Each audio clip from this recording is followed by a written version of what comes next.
Mayroon po tayong napakalaking balita dito na pwedeng magbago sa direksyon ng buong XRP Ledger at ng buong crypto space. Meron pong isang napakabagong development ang lumabas ngayon na nag-uugnay sa Ripple at isa sa pinakamalaking bangko dito po sa Asia pagdating sa tinatawag po nating real world asset tokenization. Kung sinusubaybayan po ninyo ang galaw ng institution, alam ninyo na ang direksyon ng market ngayon ay patungo po sa paglalagay ng mga traditional na asset, gaya po ng ginto, stocks at bonds sa loob ng blockchain. Sabi nga sa balitad natin dito kay Times Tabloid, XRP Ledger can now tokenize gold via this new Ripple deal. Ayan, ang pinakabagong ulat na ibinahagi ng isang tanyag na analyst sa X na si Smoke ay nagbigay po ng napakalinaw na koneksyon kung paano po maaring maging pangunahing network ang XRP Ledger para sa pag-tokenize ng ginto. Ang ulat na ito ay nag-ugat po sa opisyal na announcement ng DBS Group, ang pinakamalaking bangko sa Singapore, tungkol po sa kanilang pinakabagong produkto. Kaya pag-usapan po natin ngayon ang lahat ng detalye ng deal na ito, ang kasaysayan po ng Ripple at ng DBS Bank, at kung bakit ang hakbang na ito ay pwedeng magbukas ng pinto para sa isang dambuhalang market na nagkakahalaga ng trilyong-trilyong dolyar. Ayan. Ngayon ay simulan po natin sa tungkol sa announcement ng DBS Bank at ang digital gold. Kaya diretso po tayo sa detalye ng balita. Kamakailan na lamang ay opisyal po na inihayag ng DBS Group ang launching ng kanilang pinakabagong produkto para sa mga retail consumers. At yan po ay ang DBS Physical Gold Tokens. Ayon po sa plano ng bangko, simula po sa second half ng taong ito, ibig sabihin sa mga susunod na buwan ng taong 2026, ang kanilang mga customer ay maaari nang bumili, mag-trade at mag-redeem ng mga gold tokens na ito direkta sa loob ng kanilang digibank application. Ang structure ng produkto ay napakasimple pero napakalakas. Ang bawat isang token ay kumakatawan po sa eksaktong 1 gramo ng pisikal na ginto. At hindi ito basta digital number lamang. Ang ginto na ito ay nakatago po sa isang dedicated at high security vault na matatagpuan mismo sa bansang Singapore. Kinumpirma na ng DBS ang token structure, ang kanilang custody plan at ang launch window. Pero may isang napakahalagang detalye na sadyang iniwang bukas ng bangko. Hindi pa nila binabanggit kung anong particular na blockchain network ang tatakbo para sa produktong ito. At dito po pumasok ang pagsusuri ng analyst na si Smoke na nagpapaalala sa community tungkol sa malalim na relasyon ng Ripple at ng DBS Bank na matagal nang nagsimula bago pa man lumabas ang balitang ito. Ayan. Ngayon ay pag-usapan naman po natin ang deep connection ng Ripple at ang DBS Bank.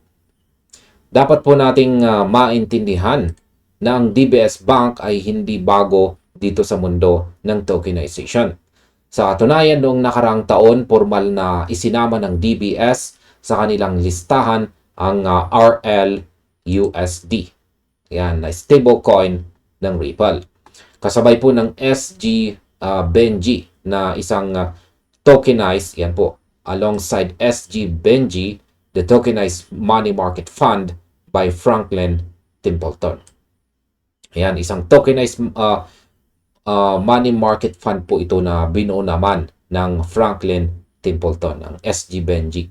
Ang analyst po na si Smoke ay nagturo sa isang nakaraang collaboration kung saan ay magkakasamang nagtrabaho ang Ripple, DBS at saka Franklin Templeton. Ang project na ito ay nagpakita kung paano ang mga tokenized funds at stablecoins ay maaaring ikonekta sa mga institutional lending workflows direkta sa loob ng XRP Ledger. Ang nakaraang project na ito ay napakahalaga dahil nagbigay po ito sa DBS Bank ng direktang karanasan sa pagpapatakbo ng mga tunay na produkto ng pinansyal sa XRPL. Hindi lang sila basta nag-trade ng crypto sa isang exchange. Natutunan nila ang aktual na kakayahan ng ledger pagdating po sa on-chain credit at saka institutional compliance. Kaya naman kapag tinignan natin ang buong announcement ng kanilang gold token, hindi imposibleng ang XRP Ledger ang isa sa mga pangunahing kandidato na pinagpipilian ng bangko sa background. Ang infrastruktura ay nakatayo na po at ang tiwala sa pagitan ng Ripple at DBS ay matagal nang napatunayan. Yan, pag-usapan naman po natin ang tungkol sa track record ng XRP Ledger sa gold tokenization.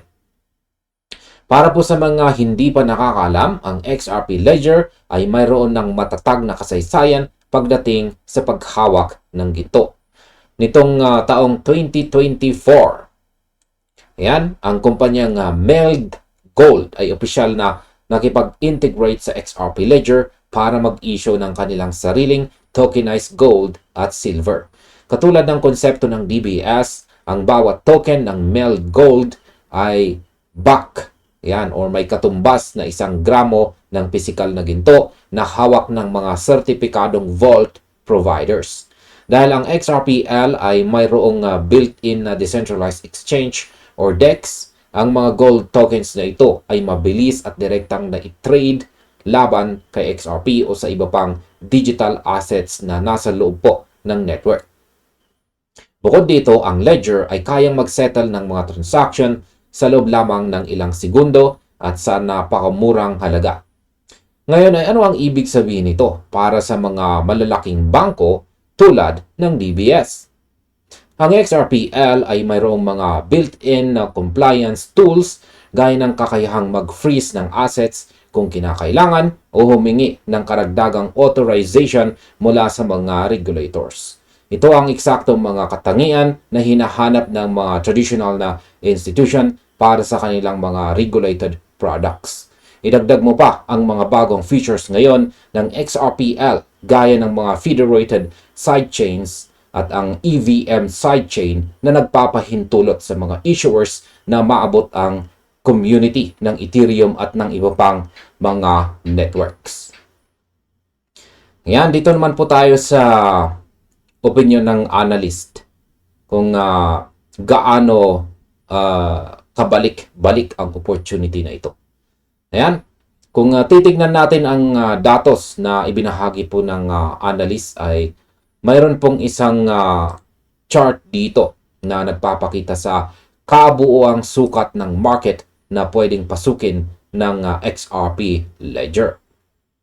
Upang magkaroon po tayo ng malinaw na paghahaming, ang kabuuang halaga ng buong currency market sa ngayon ay naglalaro po sa humigit kumulang $3.2 trillion. Ayan po, yung sa pinakabandang kaliwa natin dito. Samantala, ang kabuuang market po ng ginto sa buong mundo ay nasa napakalaking $35 trillion. Yan naman, yung nasa gitna. Kung ikukumpara natin, ang ginto lamang ay mas malaki ng higit sa 10 beses kaysa sa buong crypto market. At kung isasama pa natin ang global stocks, ito naman ay nasa $143 trillion. Kaya ang opinion ng analyst na si Smoke na sinasang-ayunan ko ay nagpapakita na ito ng isang napakagandang pagkakataon para kay XRP.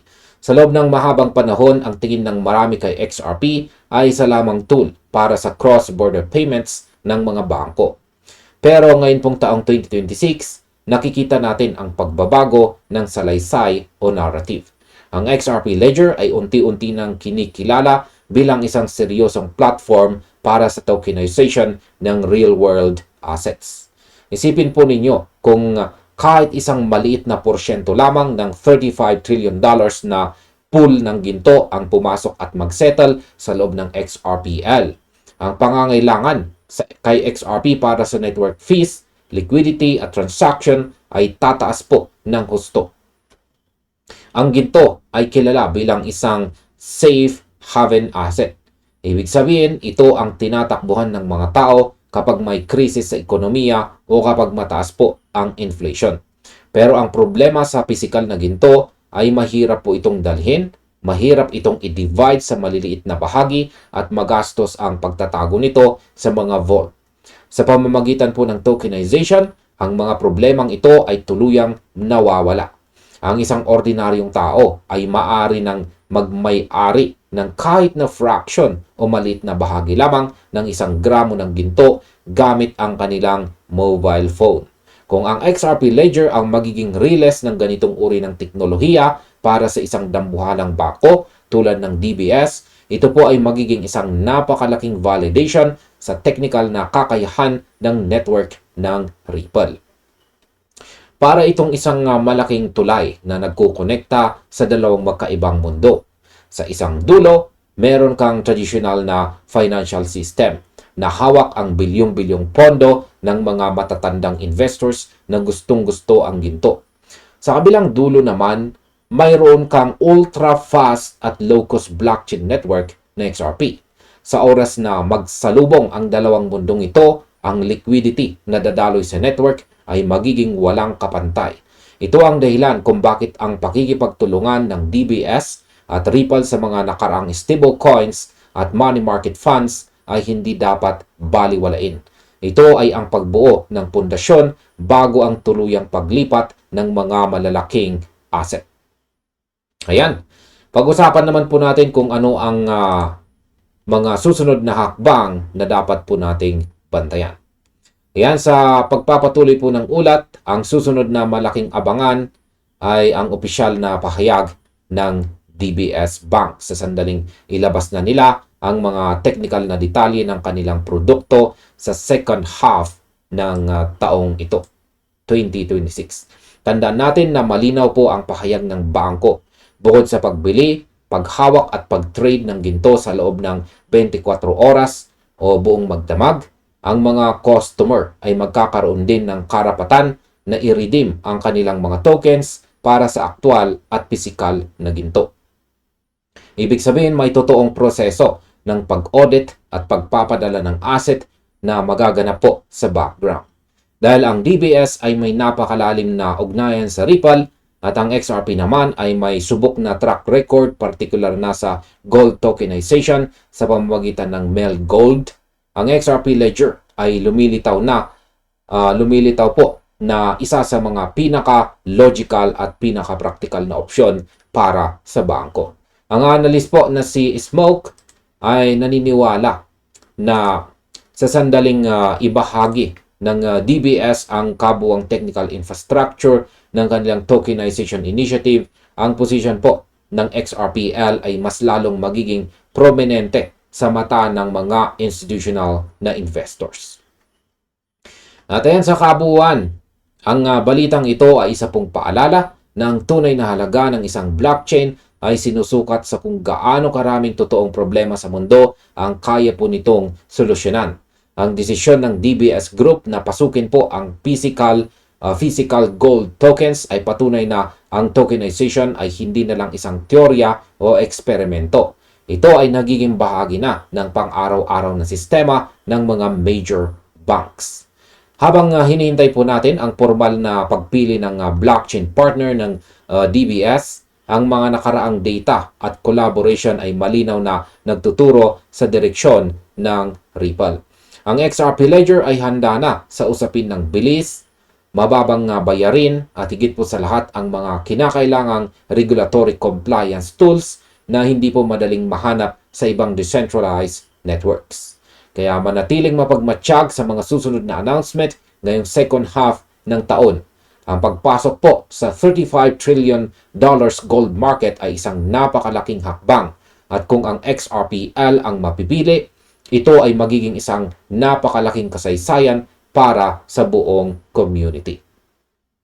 At ayan, hanggang dito na lamang po tayo sa video na ito mga ka-crypto. Maraming salamat sa inyong panonood. Maaaring panoorin na rin ninyo sunod ang recommended video natin dito.